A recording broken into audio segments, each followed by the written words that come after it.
Hey everybody, Hello. how you doing?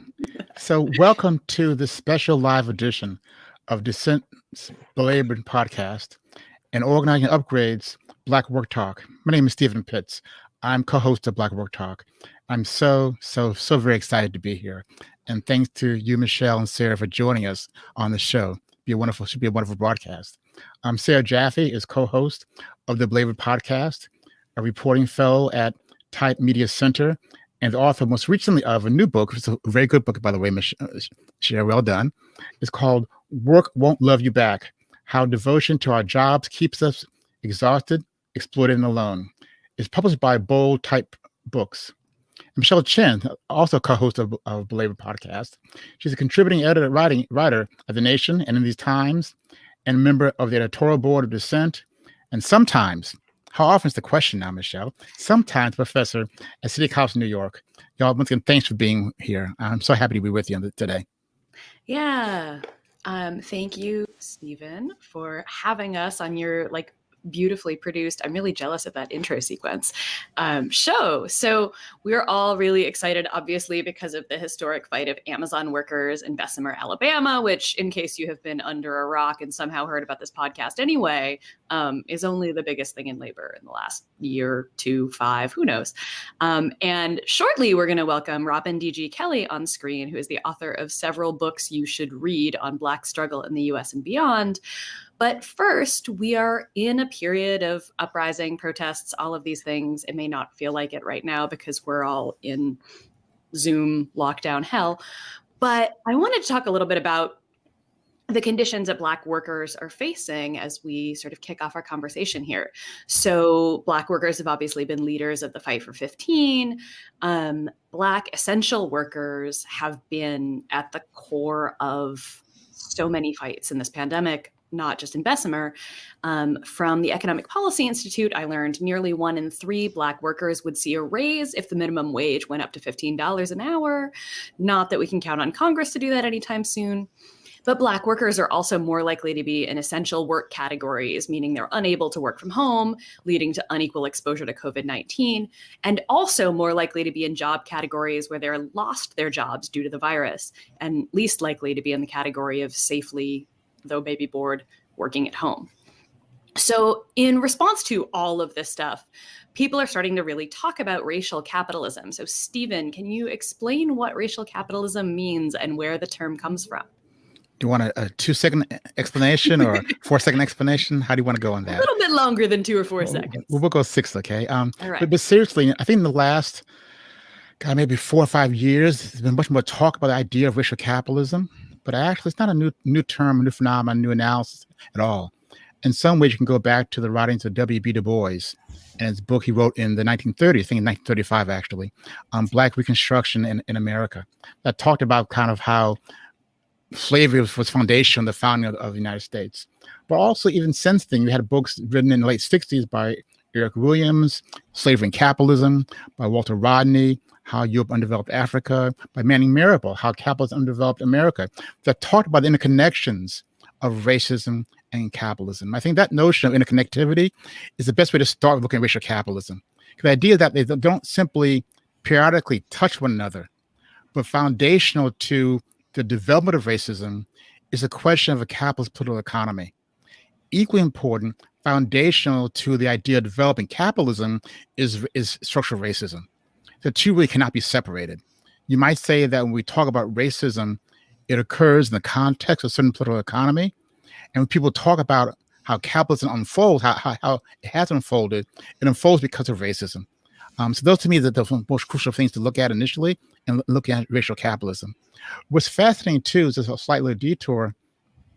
I think for a lot of reasons, it may go beyond the scope of this one conversation we have, is that a lot of ways people talk about racial capitalism, but I think they focus a lot on history as to the origins of this country, which is clearly important, but we have less of an insight around capitalism and the Black condition today. I say in my snarkier days that people will talk about racial capitalism and forget about capitalism. So I think it's really important to look at the question of how this notion of economic exploitation is fundamental to the question of the Black condition today. Yeah.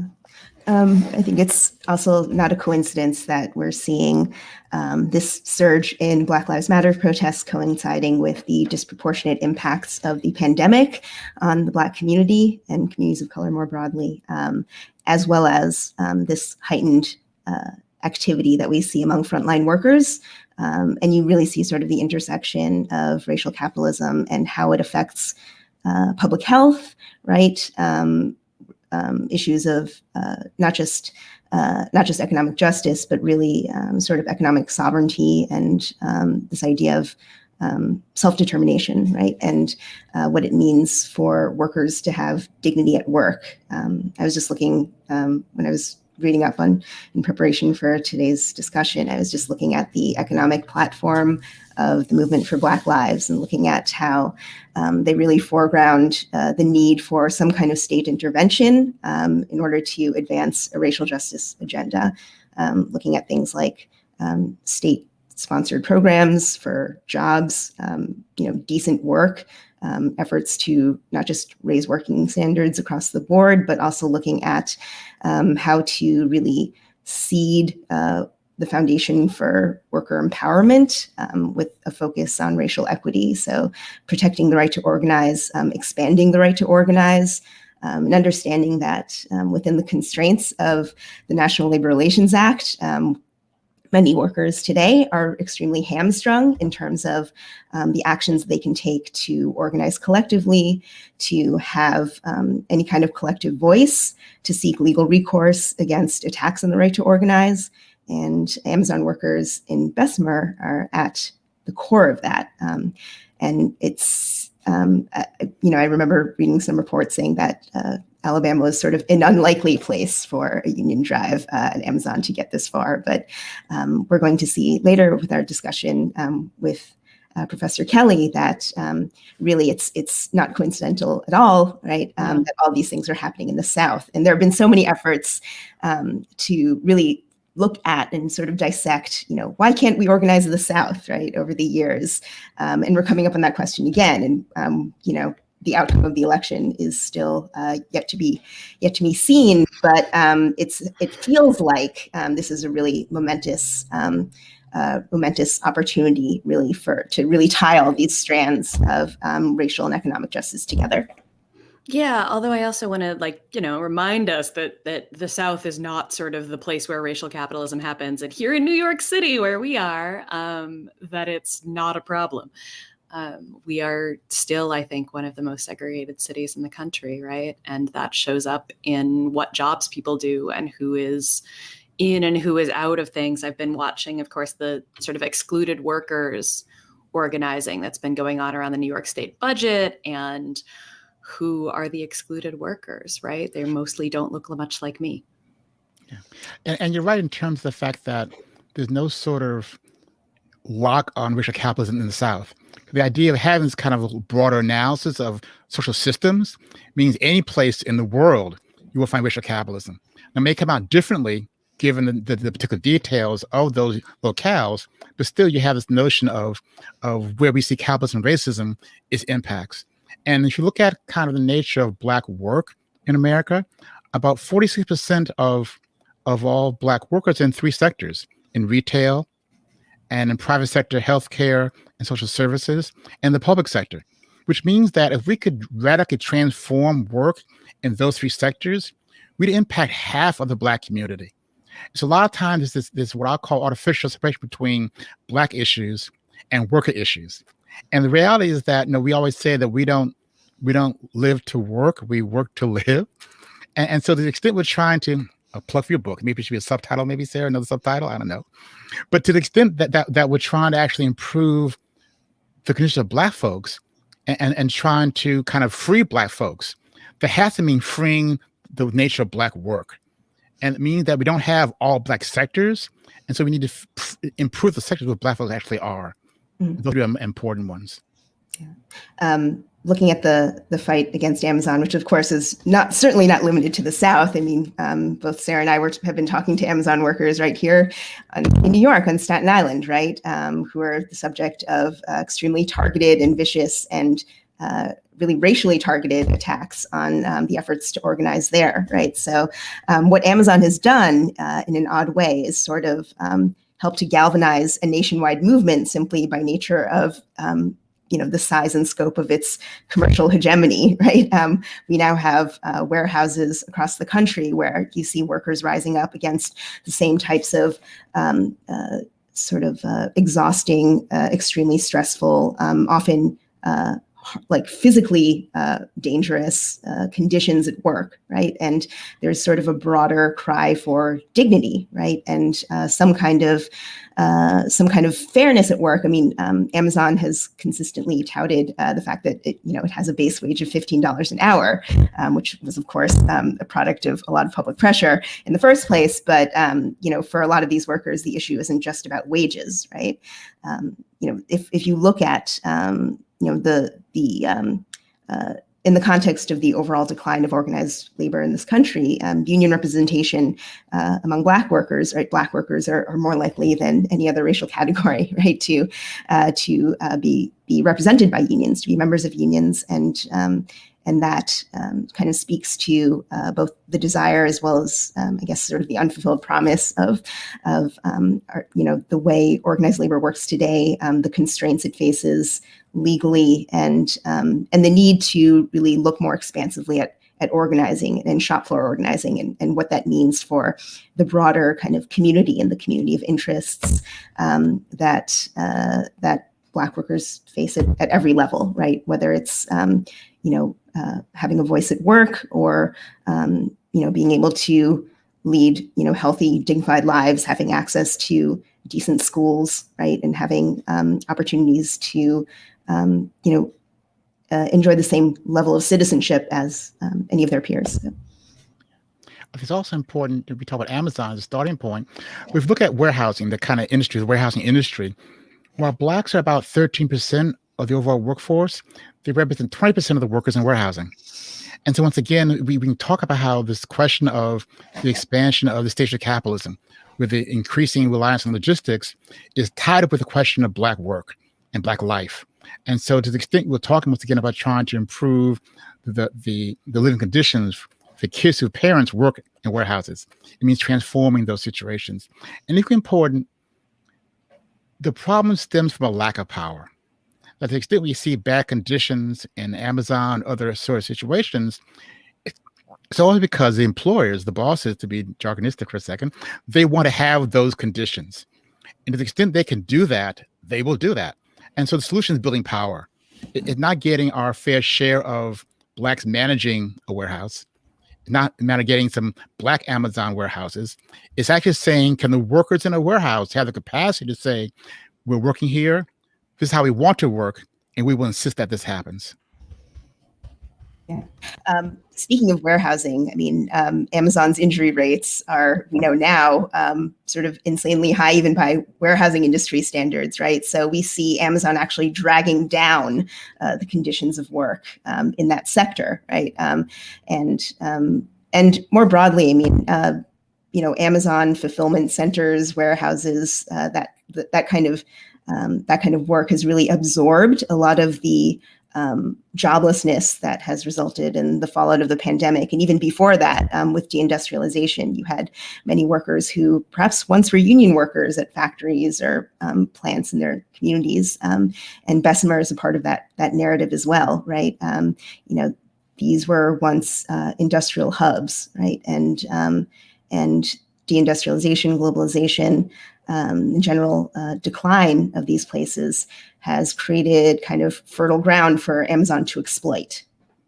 While Amazon's kind of the hot topic for today, literally today, and the kind of the moment we're in, it's important for me to think about and talk about and have discussions around the question of the large issue of the Black working class.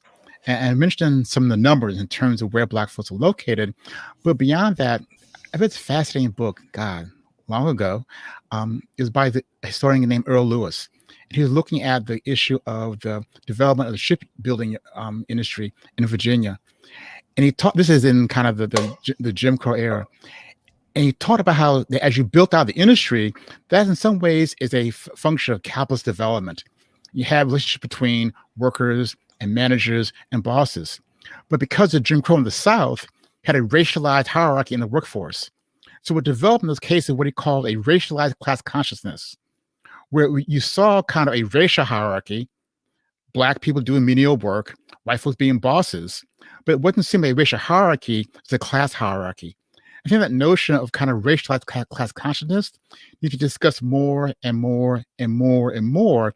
So when we talk about the nature of Black racial and economic exploitation, we see how class fits into the story itself.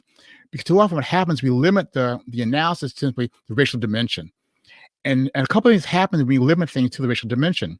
First, the solution is to simply derace it, which means have Black managers. But also, I think in looking at how activists come into the movement, they come into the movement in a context. And to the extent that they see the world described being a purely or a narrowly racist world, they will see how class impacts the world they're really fighting. So to the extent that we can have a broader, I'll say more nuanced, more accurate view of the world, we can talk about race and class. It means that the new kind of activists will begin to see the world not just through a racial lens, but through a more accurate lens that looks at both race and class as being deeply, deeply intertwined. Should we bring on our special guest now? We should. Do you want to? There we go. Look, it's Robin. So I think Stephen's in charge of reading a proper intro, right? And we discussed, I had a Pulitzer Prize introduction that will take at least 10 minutes to do, but Robin said, don't do it. So I'm just going to say that Robin D.G. Kelly, he's a professor of history at UCLA. And beyond that, he's been an incredible both scholar in the narrow sense of the world, but simply mover in the world itself. And when we talk about some of the important issues facing us in different venues that most folk read, not some strange academic journal, Robin's there. Bring both nuance to conversations and depth of conversations and historical sweep. So Robin, thanks a lot for joining us. I'm glad you're here. Thank you so much. And I'm with three of my favorite people. I mean, in terms of who I read and listen to, I'm in awe, I have to say, in awe. Well, we're very, very happy you're here. And we want our listeners to know you can put questions in the chat wherever you're listening, watching, and we will take those as we go on. But first, I think Michelle is going to kick us off with a question for Robin. Okay. Yeah, well, we thought of you when we were thinking about people to bring on as guests because just in light of the brilliant research that you've done, looking at sort of the deep historical roots of labor and particularly left insurgencies in the South and particularly in Alabama. So this seemed right in your wheelhouse. But I should maybe just ask a pretty open-ended question, which is, as you watch events unfold in Bessemer right now, I cheated a little bit when I was prepping for the show, and I looked up all the references to Bessemer in Hammer and Hoe and was kind of like cataloging them. But in light of the fact that you have really shed a lot of historical light on activism in Bessemer and that part of the South in a much earlier period in labor history, what can you tell us about events unfolding there today? Sure. Before I answer the question, I just want to add a couple of things. One, Hammer and Hoe's gotten a lot of, attention as a result of events in Bessemer. But I want to point out a couple other books that people should check out. Bobby Wilson wrote this amazing book called America's Johannesburg, which is about Birmingham. Horace Huntley is really the premier historian of the International Mine Mill and Smelter Workers Union in Bessemer, Birmingham area. I'm so glad Steve mentioned my really dear friend Earl Lewis, his book In Their Own Interests. There's a whole body of scholarship that's out here that sort of tells the story. And by the way, do not buy my book from Amazon. I'm just saying, you can get it for free if you go to the UNC Press blog. We're giving it away, the ebook. So I'm just saying, don't buy my books from Amazon. But having said that, the events, I was so appreciative of the fact that all of you led off with the fact that the South is the place to be expected to blow up. It's not necessarily a backwater. It's a place where they have the most intense right to work in anti-union laws for a reason, because they're afraid of workers because they suppress interracial movements for democracy. I mean, this is what they do. In Alabama in particular, I mean, we see the right to work laws that it came into being in the 2000s, but Alabama had a right to work law in 1953. In 2016, as a result of voter suppression, they were able to enshrine right to work in the Constitution. So this is why things pop off in Alabama, because it has a history of union organizing. Even before the 1930s, the Knights of Labor, the United Mine Workers, they were all active interracial movements in the South in the late 19th century. The 30s and 40s, of course, is the height of organizing in the mines and the mills, the factories, and even in the countryside, in the rural areas, where cotton pickers went on strike in 1935, trying to get $1 a day for picking cotton. So there's a long history, and that history depended on a couple of things. One, it depended on radical organizations like the Communist Party that stepped up and, organized workers that people were told couldn't be organized. Of course, Black workers have always been organized, maybe not in unions, but certainly in churches and mutual benefits associations and all kinds of ways. But the other thing that made a difference in the South was the National Labor Relations Board. The fact that the New Deal, which was a product of working class struggle across the country, did create, labor law, did create the right to organize as a basic principle. I mean, this is what happened as a result of a federal government that, no matter how weak the effort might have been, sort of gave wind behind the sails of union organizing. And then as a result of that, whenever the Tennessee Coal and Iron Company, which was the main corporation, kind of the Amazon of its day in Alabama, when it tried to form company unions and extract white workers through race baiting, they won some, but they didn't win. A lot of the white workers realized it wasn't in their interest.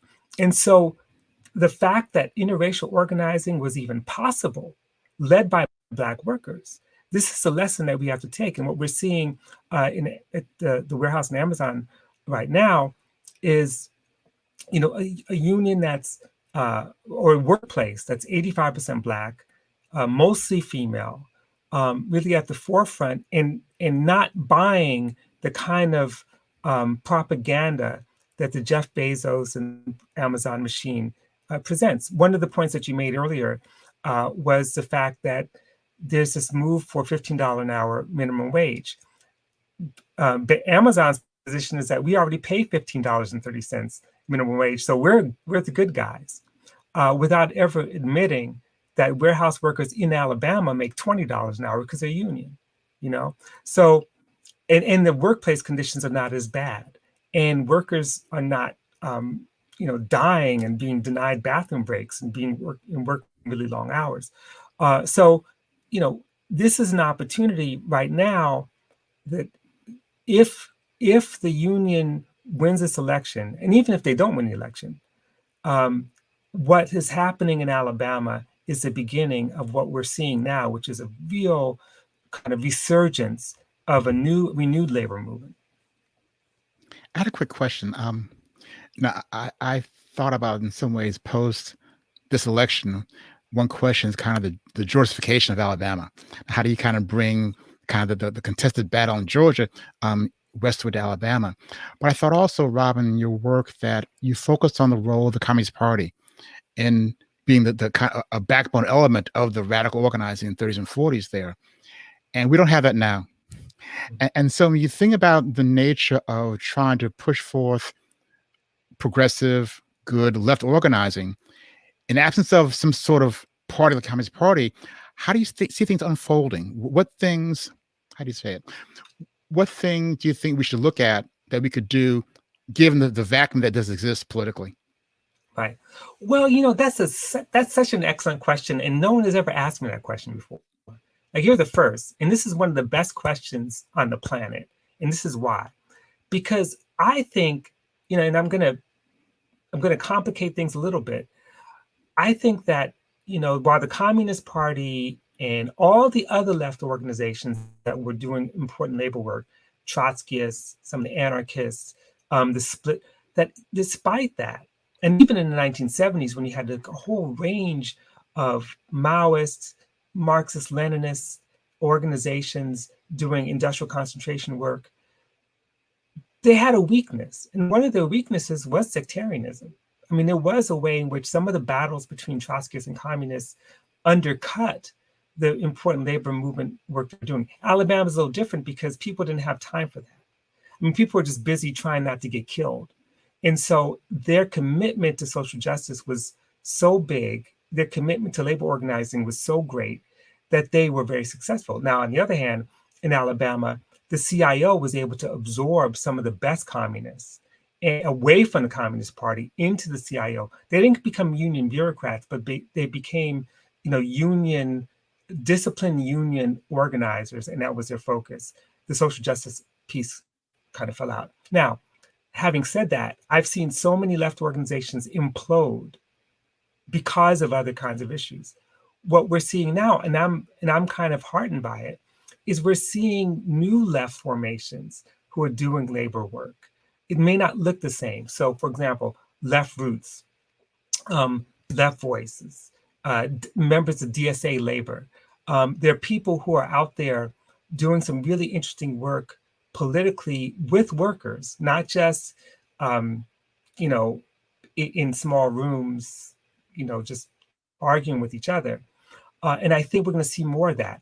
More importantly, I think that if we look, again, to use Alabama as an example, so many people who came into the Amazon warehouse to work were also active in the anti-police rebellions in June of 2020 and throughout July. And they came to union meetings with Black Lives Matter pins on and shirts.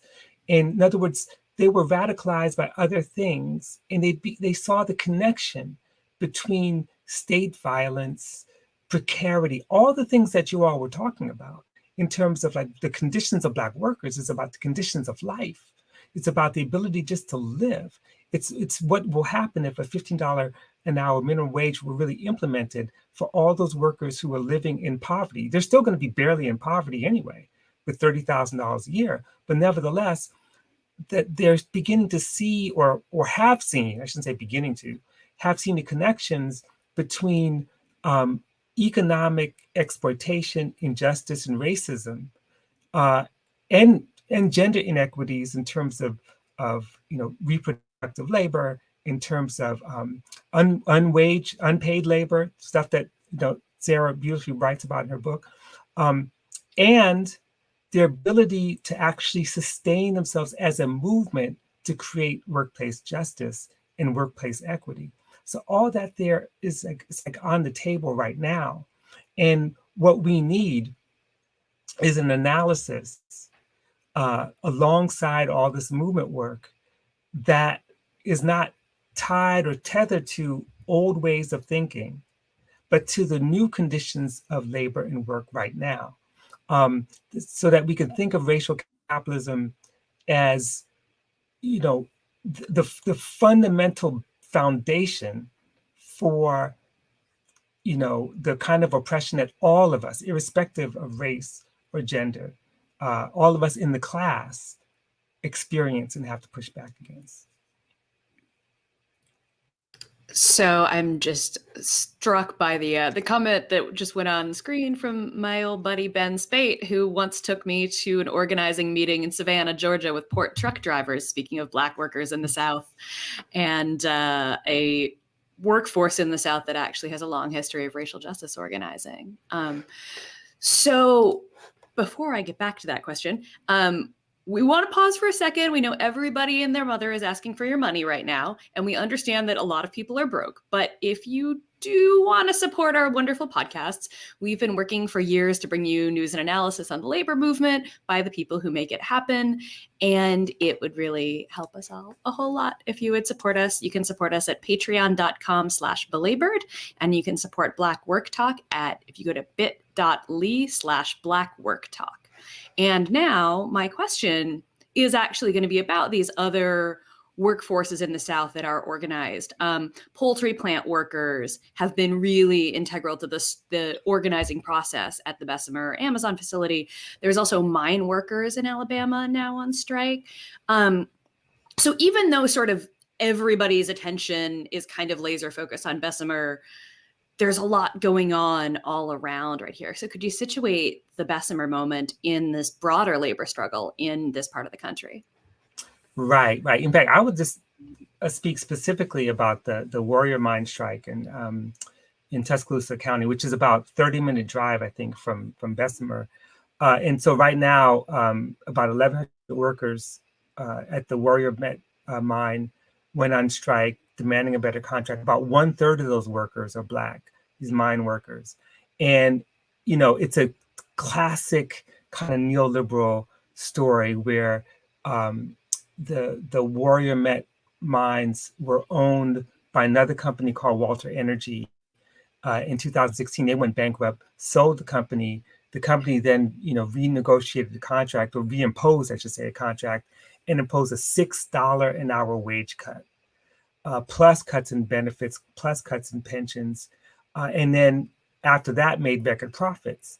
2020, the company made profits when all these other companies were losing, and still they're trying to renegotiate a contract, and the company's coming back with more wage cuts and more cuts to protections and more cuts to benefits.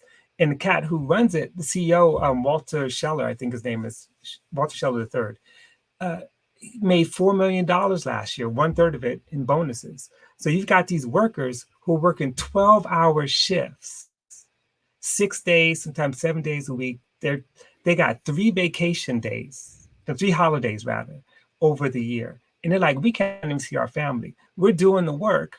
We're actually taking the coal out the mines. That alone is bad enough. We need to keep the coal in the mines, but that's another story. They're doing this work, and their wages are just plummeting, while the CEO is making $4 million a year. That's the kind of profane system that, we could talk about Jeff Bezos because he gets a lot more attention, but this is happening all over. You got steel workers on strike right now in the Allegheny area. You've got certainly poultry workers have taken the lead. And I think all this tells us, and I think an important lesson, and that is that, though we're on the verge of what may appear to be a kind of renaissance of the labor movement, a kind of new insurgency. The fact is, if we kind of go back, and all of you know this because you've been involved with labor for so long, there's not been a year that there hasn't been intense labor struggles. There just has not been a year that hasn't happened. And I think we could learn from some of the lessons. We don't have to go back to the 30s and 40s. We can just go back. In fact, one of my favorite stories to talk about is we can go back to 1996. And to me, one of the models besides the poultry workers is the workers in Greensboro, North Carolina, who went up against Walmart to unite. And one of the things they were able to do was to really build a community labor strategy to turn what appeared to be a labor struggle into a struggle for basic civil rights, one that got the support of the clergy, support of civil rights organizers, and got the city council in Greensboro to vote for, overwhelmingly support, a minimum wage for all incoming, living wage legislation for all incoming companies after Walmart. And they won that. But you can't win if you don't have a deeper solidarity beyond your workplace. And I think this is really the important lesson for all the struggles we're talking about, all of them. I mean, the Nissan struggle in Mississippi was unfortunately a loss. And part of that loss had to do with an inability to really build solidarity even beyond those Nissan workers in Mississippi, as well as the kind of vicious anti-union policies on the part of Nissan. And meanwhile, we're not always quick to participate in the kinds of consumer boycotts and other things that's required to support these kinds of labor initiatives. Robin, you mentioned having deep connection to community and solidarity. I think of a couple of things. One is the fact that I think in some ways the whole idea of labor versus community is an artifact of our narrowness in our politics, because in many ways, I was on my last show, Maurice Weeks says, I'm Black 24/7. And so you can't separate that I'm Black here and not Black here. And so oftentimes the best ambassadors for the union movements to the community are the workers themselves. And oftentimes that's kind of strength we don't utilize. So what happens is we have a kind of narrow, shallow, transactional relationship and not a transformational one. I also think about, you talked about the fact that in the Bessemer campaign, a lot of folk were coming to union meetings with Black Lives Matter buttons. And I thought about the idea of really deeply rooting folk. And you had a concept you talked about within that essay, We Are Who We Seem, by hidden transcripts. This whole notion that a lot of times we want to have the big stuff.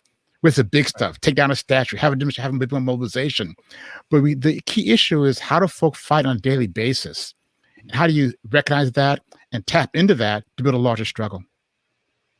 Absolutely. I mean, I totally agree. And sometimes, and that's where strategy comes in. That's also where recognizing the kind of everyday forms of resistance that people engage in at work, little pieces, bits of mutual aid, for example. You think about what it means to be a warehouse worker and having to walk miles, literally, and how individualizing, atomizing that can be. And what Amazon workers, and even before the kind of formal organizing of the retail wholesale department store union, but the kind of the Amazonian solidarity organizations, they were trying to figure out ways to work together to change the labor process, to help each other, to help a worker who's feeling sick and tired. That's no different from the way that tobacco workers on the line would help, women who might have been pregnant, for example, or sick, to take up their task. That's solidarity. I mean, and that's exactly what, once you see those kinds of strategies, then it also helps to develop new sorts of strategies and new kinds of demands to change the workplace. And this one thing I just want to add to that, and that's about the division between kind of community and labor. You're absolutely right. It is a false division. One of the things that we do have to pay attention to are the class divisions within our communities. And you started out mentioning the voter suppression laws in Georgia.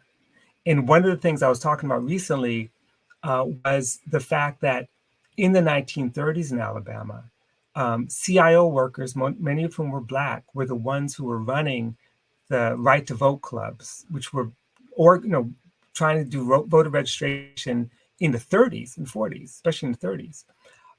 The Black elite that wanted to maintain the franchise for Black elites formed an oppositional organization, like a civic federation, that was like, we don't want those Negroes to have the vote because, we're the ones that deserve it and we're the ones that could keep them in line. So one of the things that we have to pay attention to is like the relationship between that story and what happened in June of 2020 when Jeff Bezos said, you know what, I'm going to give $10 million to all these Black organizations, as well as the ACLU. I'm going to give money to the Urban League, NAACP. What he thought was Black Lives Matter, not the movement for Black Lives, which is a little different. And he gave this money, which is basically a penny, given his deep pockets. But that $10 million bought silence. Because are we talking about the National Urban League's position on the Bessemer workers? They don't have a position, right? They don't have a position. So there's a lot of organizations and people who can be bought off. And when we think about the community, that community is also rich with tensions and struggles, and we have to figure out what side we're on. This discussion of community and labor alliances and sort of the class divisions in each of those is really a good segue to our first audience question. This is from China Brodsky, and the question is, as a follow-up to the worker community alliances topic, can Kelly and others talk about the role of United We Dream, Movement for Black Lives, et cetera, in engaging BIPOC worker struggles and vice versa? I want others to answer the question, so I'm going to be really brief on a couple of things. Just to throw out a couple of things, I think a reminder that it was July 20th, I believe, going by memory here, that we had the Strike for Black Lives action, which I think is significant. We don't always remember that because it was a whole year ago, not even a year ago. But it was very significant in that a lot of unions got the support from amazing organizers. And of course, the Movement for Black Lives was at the forefront of helping to put that together. You mentioned, Michelle, the Movement for Black Lives policy statement, which had been updated last year as well in August. And it is a powerful agenda that's it's a working class agenda, a working class agenda that does two really important things. One, proposes ways that state and federal governments could actually put more money in people's pockets, ensure fairness, support the right to organize and all that, but also figure out ways to support movements much like the Black Manifesto did in 1969, where part of the money for reparations was going to go into supporting organizing campaigns. So they want to support movements. And Movement for Black Lives' vision was one that wasn't limited to the United States. They want to end war everywhere in the planet. And, one of the great things I love about, Organizing Upgrade is that, you deal with the planet, the whole planet. And so I think these are ways to think about the role that they've played, among others. That's just Movement for Black Lives, but I'll stop. I don't have a lot of specific things to mention, but I think of kind of a North Star on the question of how the activists relate to worker struggles. It came from one of the autobiography of John Lewis. And he was talking about the first efforts of SNCC in Mississippi. And he said when they went to Mississippi, they went there to listen and to pick cotton with folk and live with folk. They didn't come with the answer or the program or the word or the gospel. I think to me it's an important thing because you may have oftentimes alignments between activist groups and a set of Black workers on basic orientations in terms of where you want to go politically. But in terms of how to get there, how you describe it, maybe a big gulf between the two groups of people. So I think it's really important for folk to actually talk to Black workers and work with them and listen to them and then see how through that kind of developing of deep relationships, you build more power to change the world. To me, is super, super important. That makes me think of there was sort of a kerfuffle on the internet. Robin, having quit Twitter, you missed so much fun. I'm kidding. You haven't missed nothing. About people wanting to boycott Amazon in solidarity with the workers. And then the union sort of puts out a statement saying we haven't called for a boycott. And I found myself having these sort of conversations with people who were like really defensive. And I was like, look, you don't ever have to buy anything from Amazon again. Like you are perfectly welcome to never shop at Amazon. But like, if you want to be in solidarity with these workers, it's like Stephen was just saying, you do have to listen to what they're actually asking for and find ways to be in relationship. And that's been complicated because of a pandemic, right? Like I didn't go to Bessemer partly because I had a bunch of other things on my plate. And then because three-quarters of the labor reporters and three-quarters of the reporters who aren't labor reporters are already there. And I'm like, okay, they got it covered. Kim Kelly, Luis Feliz Leon from Labor Notes, a bunch of other wonderful people were there. But when you can't figure out how to be on the ground there and build those relationships, then what relationships can you build closer to home? And, one of the things I was talking to some other workers who were organizing, and they were like, the best thing you can do for us is organize your own workplace.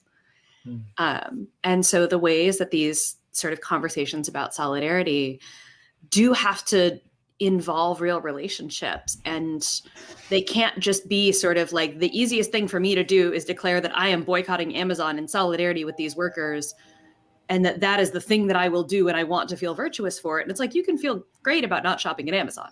Fine. Yes, please buy my book from anything other than Amazon. But to really build relationships about, and to really build organizing, it's going to take so much more than tweets.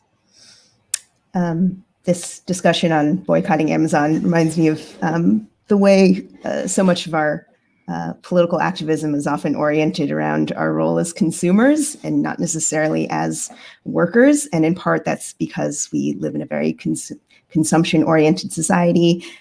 Consumption is basically, the majority of our economic output, and I think that and I think that also warps our notions of class in this country and sort of what is within our power to do as economic citizens, right? Not just as consumers, but as denizens of a larger, broader workforce and a broader working class, right? On this issue of worker community alliances, I was just thinking about what we had talked about earlier in terms of, not sort of creating this artificial dichotomy between, workplace interests and community interests. And I think these frameworks like bargaining for the common good, right? And what a lot of educators are doing and educator unions are doing around foregrounding, real community issues, issues about economic justice that go beyond the workplace, and also recognizing that people who receive public services, who use our schools, right?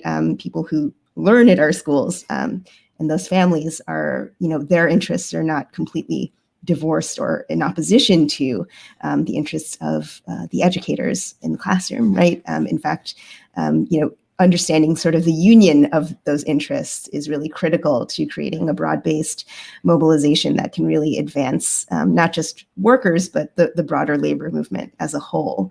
And in terms of just, the alliances of different groups and movements, I think this brings us back to Amazon, really, because Amazon is both has both monopolistic characteristics as well as monopsonistic characteristics in terms of its really totalizing effect on the workforce, and because so many people are sort of under the boot of Amazon as workers, right, as well as living under sort of the monopoly of Amazon's effect on retail, right? We all sort of feel the Amazon hegemony, right, in our everyday lives, and some of the fiercest mobilizations against Amazon outside of workplaces, outside of the warehouses, was about Amazon's sort of server services, right? And how they are linked to state violence in many cases, and assist police forces in racial profiling, and are used to, Amazon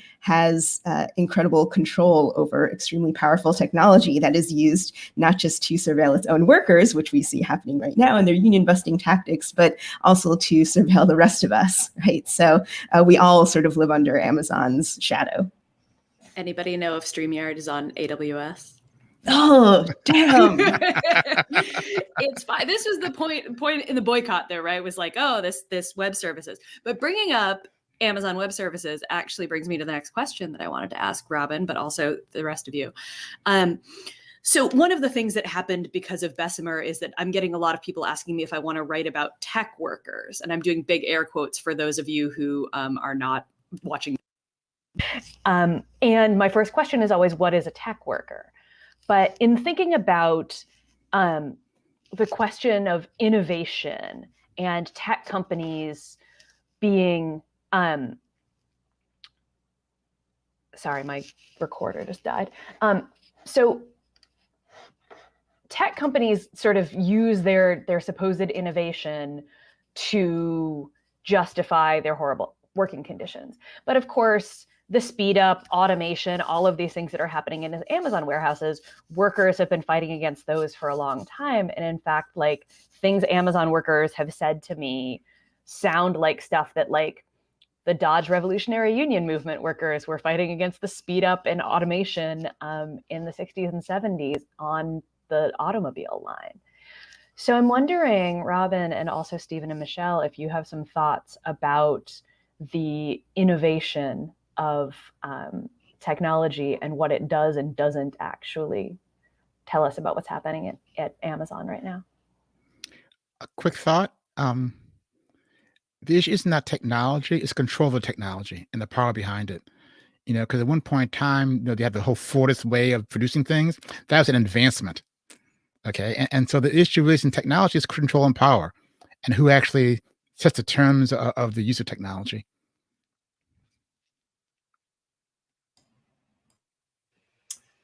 Yeah, I mean, I think that's definitely true.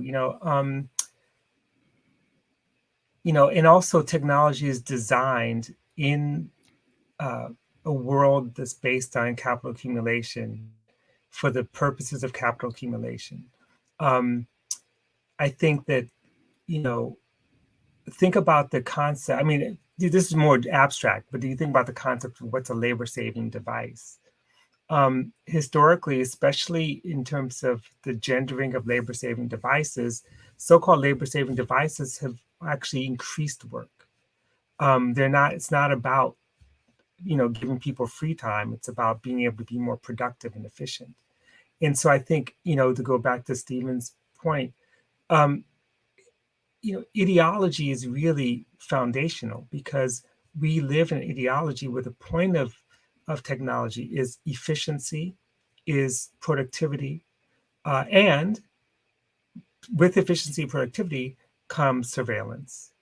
Because going back to Taylorism, our whole idea, and again, this is just workplace, is to police workplaces. Go back before Taylorism. Go back to the panopticon. I mean, the panopticon, of course, which Foucault writes about, but was Jeremy Bentham's invention, which we see in prisons as a way to surveil, prisoners through this 360-degree view, was really initially meant to surveil workers as Peter Linebaugh talks about in his brilliant book, The London Hanged.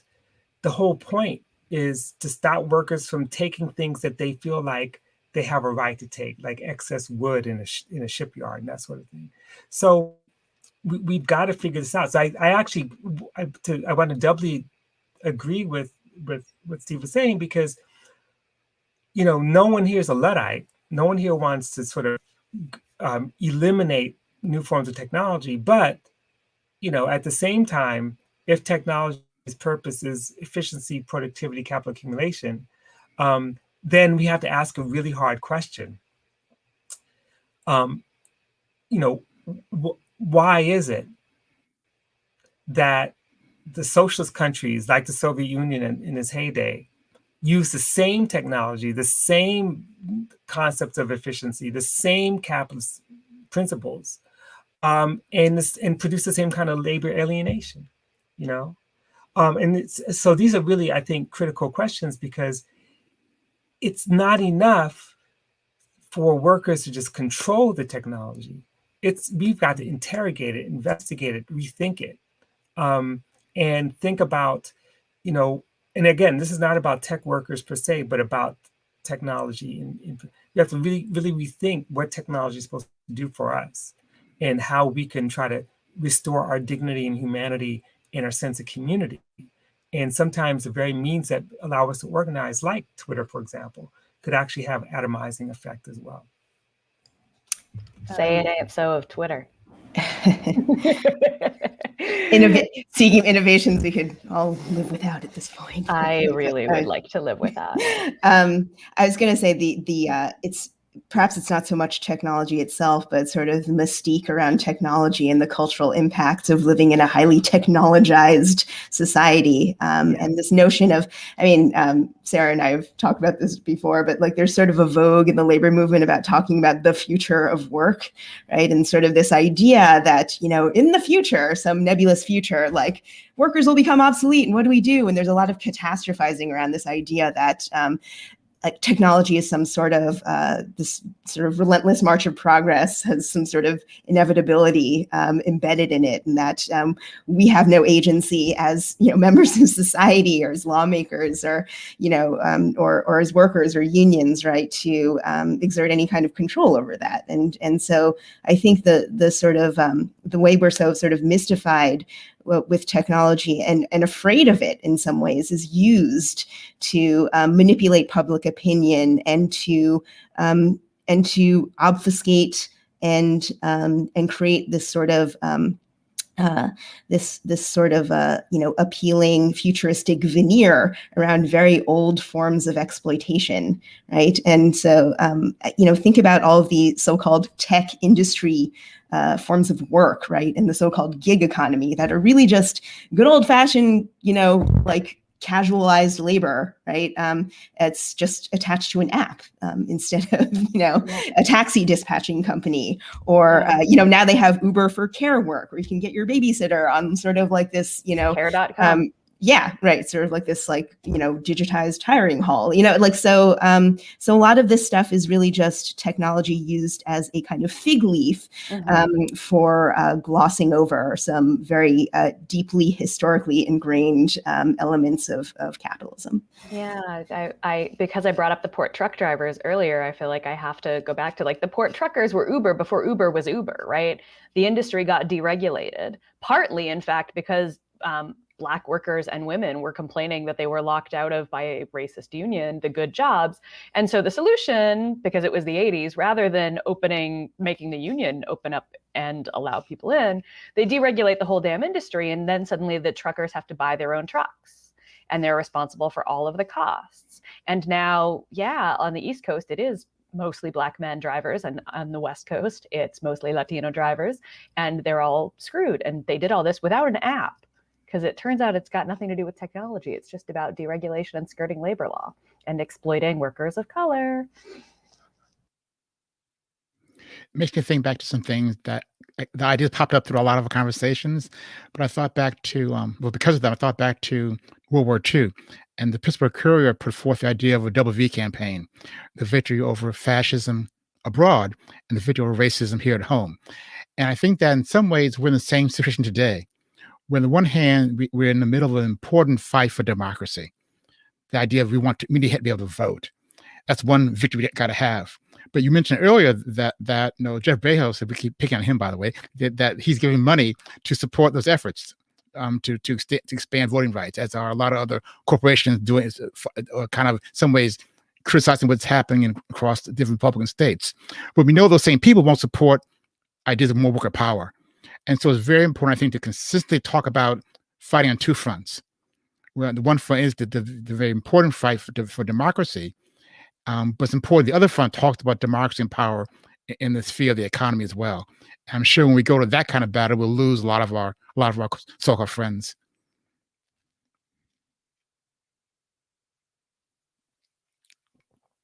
Do we want to move on to an audience question now? Go for it. Okay. There's a question from, so Merle Ratner asks, these workers are the essential workers from COVID crisis and demonstrate intersections of labor and community, class/race issues. Is there a way we can use this concept to strengthen our organizing? And I assume he's referring to Amazon workers, so.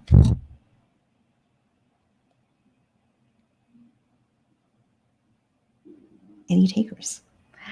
Oh, I'll do it then. I love the essential worker distinction because it suddenly gave us this like moment to talk about what work is necessary to actually sustain human life, right? What is the work of social reproduction, as we would say?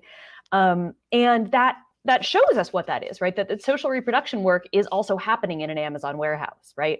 It is happening in a Walmart. It's happening in a pharmacy. It's happening in any number of places, right? It's happening in a grocery store. There was a wonderful article, I'll find the link after I'm done running my mouth, by a grocery store worker who was talking about the extra emotional weight of like talking to customers who suddenly hadn't seen another person all week. And when we talk about what's essential, we can also talk about all the work that wasn't essential, like, Wall Street.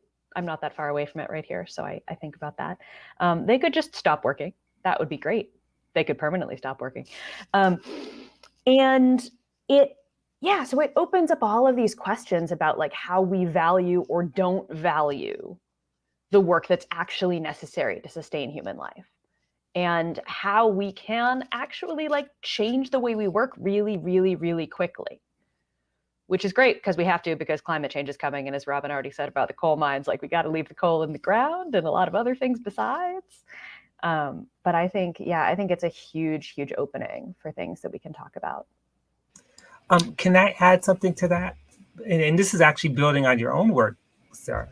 When we think about essential workers, isn't it incredible that the work of household social reproduction is not included? We talk about the Rescue Act and these kind of short-term, checks that are helping people get by when they're laid off, or their wages are low, or their working hours are low.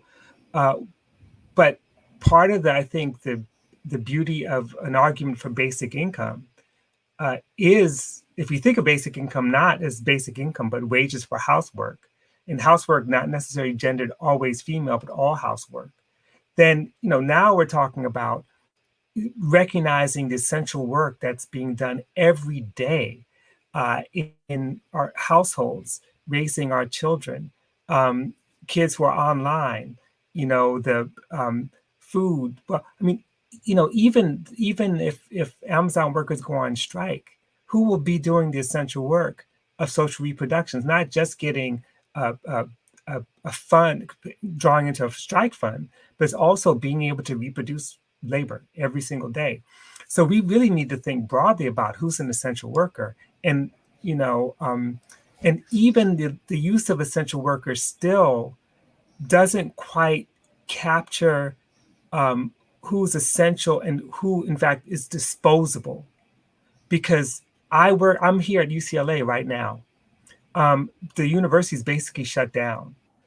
The workers who are essential workers are basically physical plant workers and people who are outside doing, basically maintaining the groundscape, the landscape, and cleaning, these buildings, and having to be subjected to possible infection inside these buildings. And when we had fires all over UCLA's campus, at the edge, these terrible fires, they forced cafeteria workers, groundskeepers, and janitors to come in, but faculty and students didn't have to come in, right?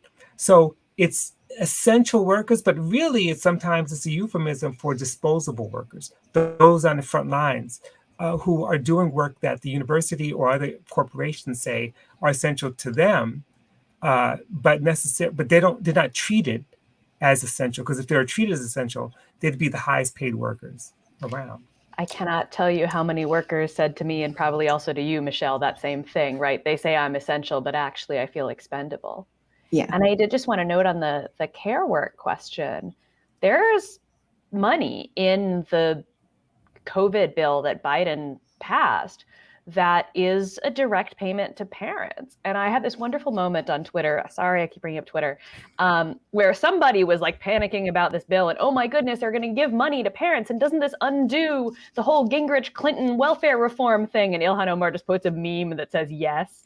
And I'm like, because if we want to talk about like a Black workers movement in this country that does not get its due, the welfare rights struggle, which was led by incredible women like Johnny Tillman, who had worked in cotton fields and doing laundry and all of this work, and then finally got access to, what was at the time aid to families with dependent children. And so, they get demonized for that. And we got quote unquote welfare reform. But I think one of the things we need to pay attention to is this, as we move forward from the Biden plan, is that was for 1 year in this bill, and we need to make it permanent. Speaking of childcare, and this is a good time to read an audience comment. Right, there it is. When we talk about workers and their wages, we must also talk about unpaid labor, such as childcare at home, childcare outside the home, and other caregivers, usually women. I remember reporting last year about the state of state-sponsored childcare centers and how the childcare workers at those places didn't close, of course, right? Even though schools were. And it's sort of like people kind of assumed that the children of the so-called essential workers who are going to hospitals, et cetera, like their children would just like magically find a place to like vanish for like 8 to 10 hours a day. And of course, these childcare centers were there to really absorb the childcare burdens of those workers. And of course, they themselves experienced many other additional burdens that came along with that work, including taking all the safety precautions and the health precautions, often with deeply inadequate funding from the state. And because they are considered, small business owners, because they own a daycare center in their home, right? They're not, they're not able to avail themselves of the same protections that go along with federal labor standards and the federally protected right to organize. One glimmer of light in all of that was, of course, the fact that California childcare providers actually managed to unionize, right? And they were able to do this through a special arrangement under state law. But that's just one example of the innovations that are sort of born out of necessity, I guess, in the midst of this crisis. And of course, childcare providers had been trying to organize for years, right? But it was really the pandemic that really, showed, what was at stake in that the sort of very delicate balance of, labor and community interests and family that care workers are holding up every day. There's actually a part 2 to that comic question. It says, where's the feminist movement when it comes to these issues of working class people? Where is the feminist movement when it comes to this union organizing of Amazon workers in Bessemer, Alabama? Now, when I saw the question, I kind of paused a second because I'm not sure what the question actually is getting at. If the question is kind of the so-called formal feminist movement, I would say I don't really care. Okay. To me, the real issue is what are working class women looking at in organizing, both broadly and Bessemer, Alabama itself. If the question is containing critique of, we can say a middle class white feminist movement, critique well made. And to me, the important thing, once again, is just looking at working class women who may be in the warehouse because they have to be there, or maybe at McDonald's, or maybe doing 2 or 3 jobs. That's the question. And the whole issue is, how do you, just if we talk about looking at class within the Black community and kind of the Black freedom movement, it's also important to look at class within the women's movement as well.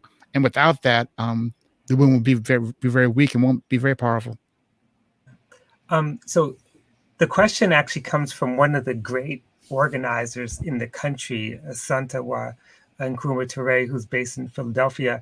And it definitely was a critique, and someone who had long history. And I just want to add to that critique because, part of, I think, what she's getting at too is that there was, and still is, it depends on where you go and who you talk to.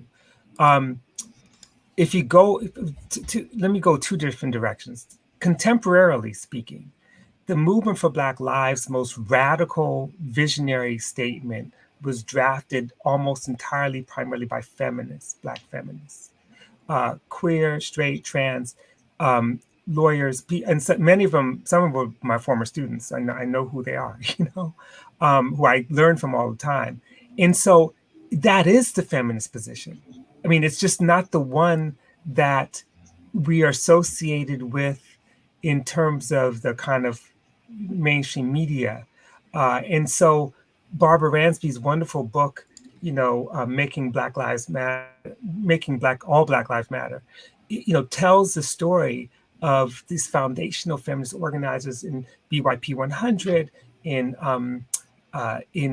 Movement for Black Lives Matter, in Asada's Daughters, Ella's Daughters, all these different organizations. That's where feminism is. It's BIPOC feminism. It's indigenous feminism.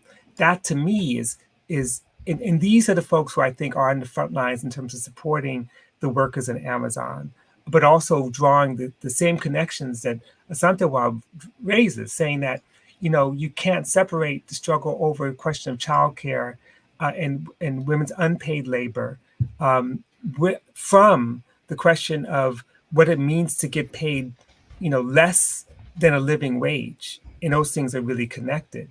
And one thing I just wanted to throw out there, since I have the mic, is that there's so many organizations that we don't give credit to, who are right behind the scenes making possible some of these movements. And I want to just hold up, like Black Workers for Justice, for example, or the Southern Workers Assembly.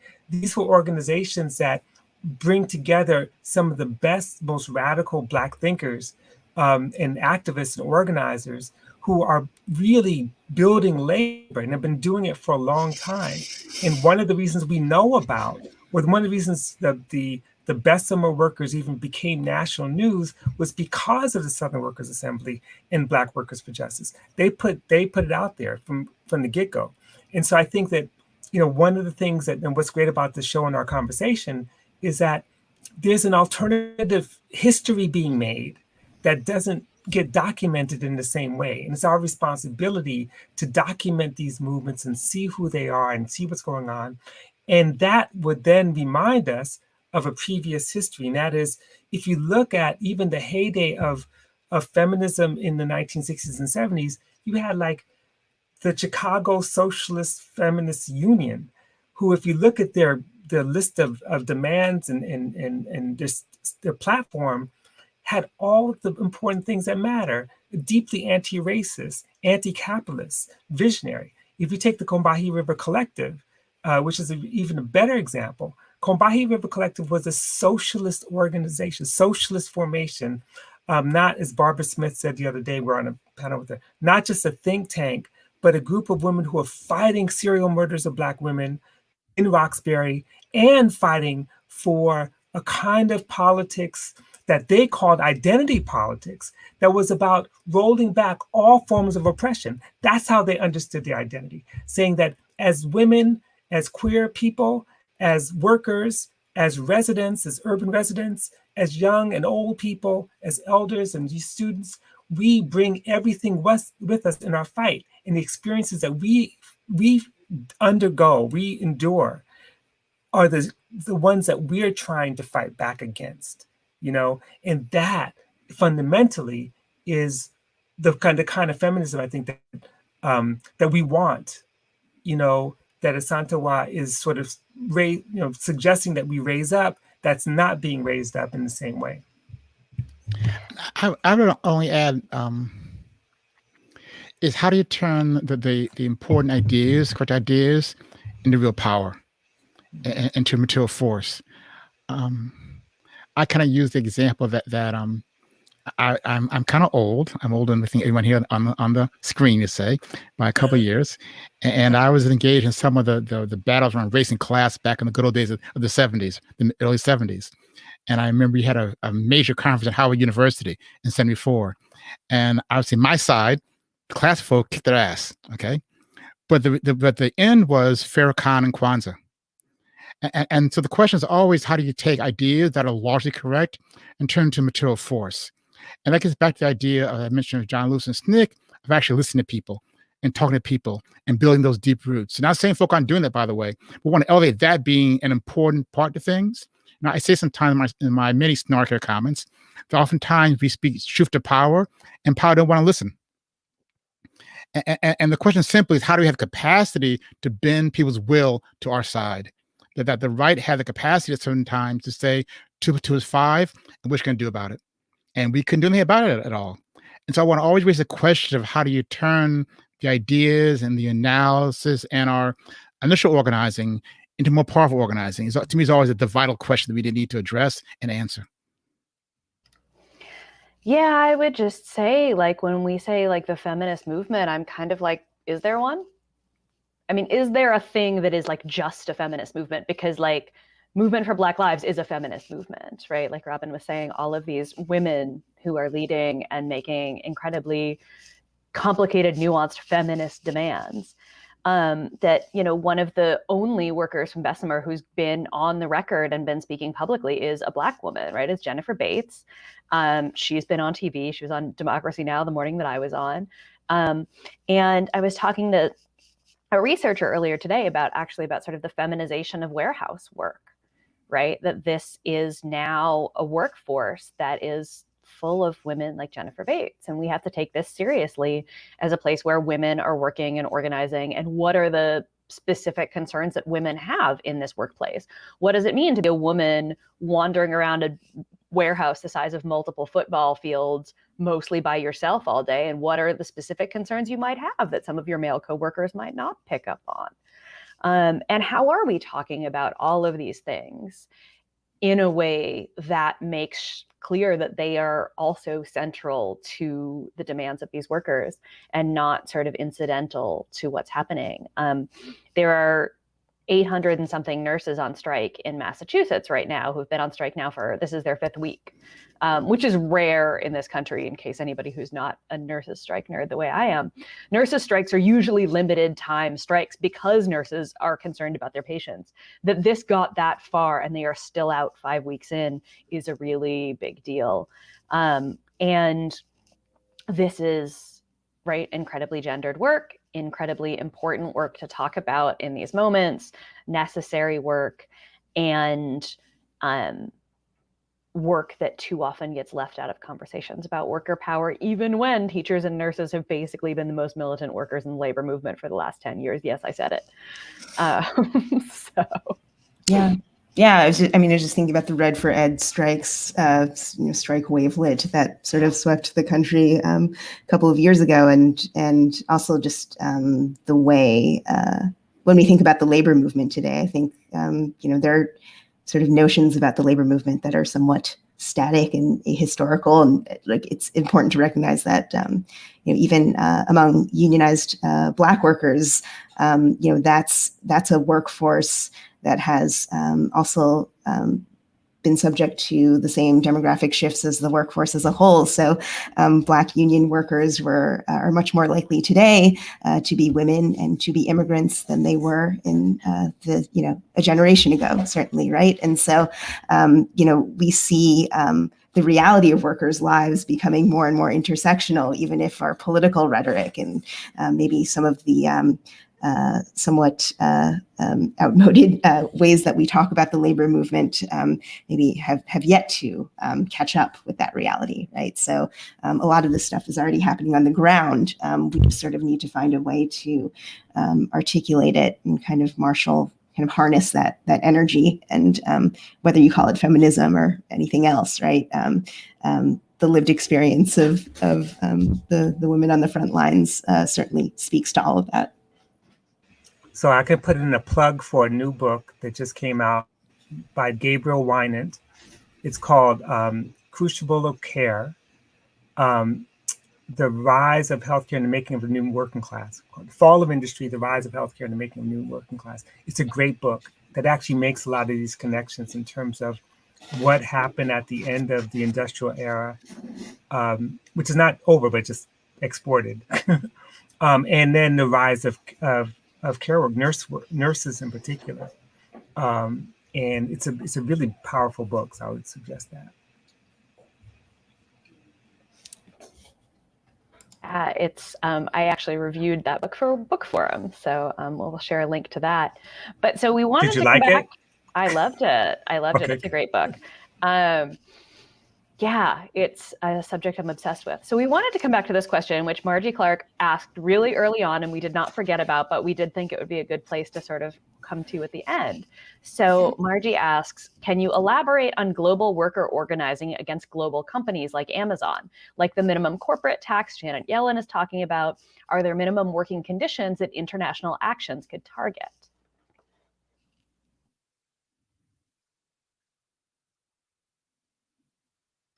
I asked, one of y'all has to answer first.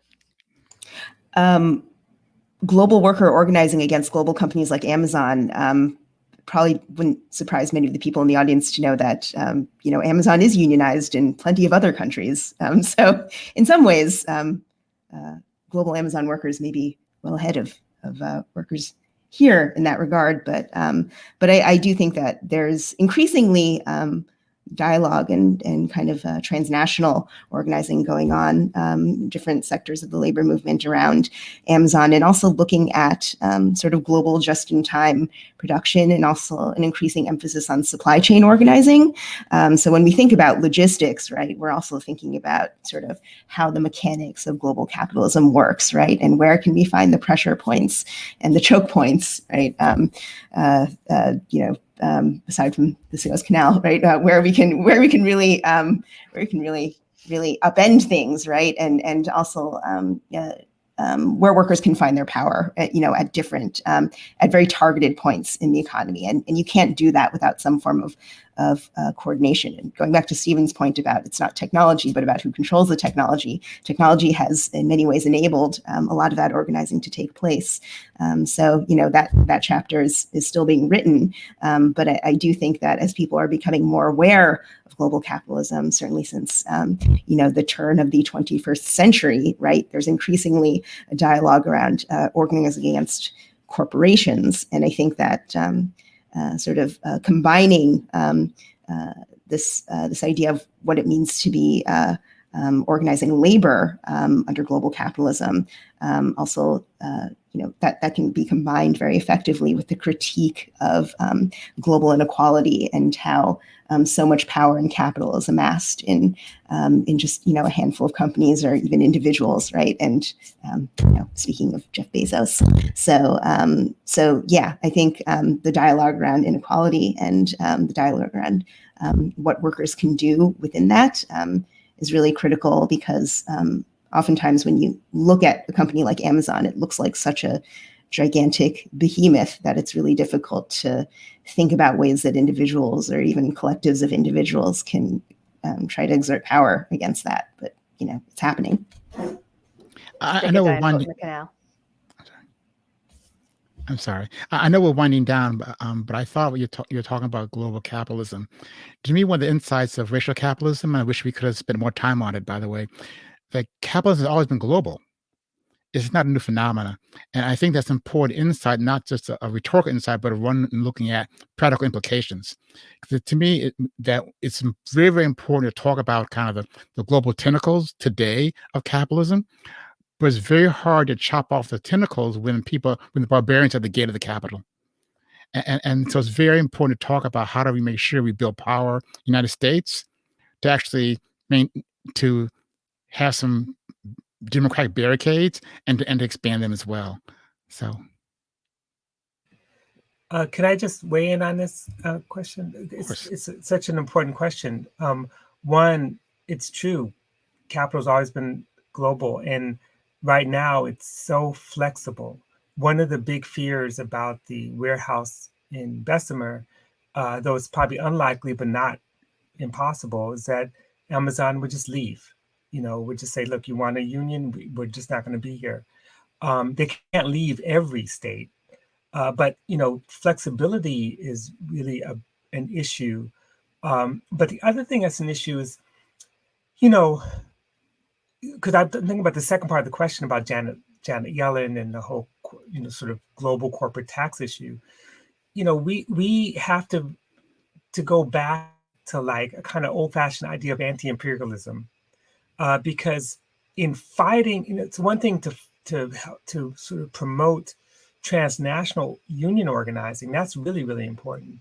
It's another thing when you have countries with regimes that actually have very strong labor laws, very strong minimum wage laws, very strong environmental laws. And we experience a history of living in this country that has overthrown those regimes, overthrown those countries' leadership. And so part of fighting, for workers is fighting for, states in other places where workers actually are fighting for their rights within the state. And so that's a small part. That's not the only thing, but that's something we really, really have to consider, being anti-imperialists and standing in solidarity against forms of U.S. intervention. So we will only, yes, Chenjerai, thank you. I once upon a time had a long conversation back when we could go to bars. Remember bars? I miss those. With Chenjerai about the Awood Center, which has been organizing the Somali migrant workers in Minnesota around Amazon, and that they were the first ones to get Amazon to the bargaining table. And they did it over prayer time and respect and accommodations for their fasting during Ramadan. And I mean, I love to bring that story up because every time people are like, oh, you should only organize workers around bread and butter issues. And I was like, yeah, I guess you got Amazon to bargain though. And these are in many cases new immigrants, right? But the organizing in that community that's based in an understanding of the particular needs of those workers, the particular networks and histories of solidarity that come, with migrant communities, all of that. And I was just thinking, again, while we're talking about global and also local with Amazon, is that like Amazon's business model, well, I mean, its main business model is Amazon Web Services, which is another thing that we have to figure out how to break. But its business model of retail is delivering as fast as possible, which basically means they don't have too many places they can go if they close one warehouse. If they want to deliver in Birmingham, they need a warehouse in Birmingham. They could maybe close this one in Bessemer, but they can't go that far. And this is an insight, of course, that was made to me by one of those Minneapolis Amazon workers. Like they can't outsource us the same way they could outsource the production. I still want to figure out how we get another ship stuck in the Suez Canal, though. So I know that we're working on it. Yes. So I know we've been talking to all of you for a while. I wanted to give everyone a chance if you had any last things to say, Robin, Stephen, Michelle, before we wrap up. Well, a couple of things. One, I'm glad we're here, and thanks so much, Robin and Michelle and Sarah, for joining us. This has been a phenomenal experience, and to be continued, by the way. It's the question of building Black worker power and building real power. To me, I want to kind of lead in with that. I really say I'm cynical, snarky, but I think back to some of our ways we have very, very bad debates on race versus class, looking at Black folks and our conditions, and people are saying, "Oh my God, the New Deal was racist." And I said, like, wait a second, y'all. Policies come from power. If you told me that a place where a point in this country's history where Black folks couldn't vote and old white folk who were straight up racist were in charge, well, duh's gonna be racist, y'all. It's no insight.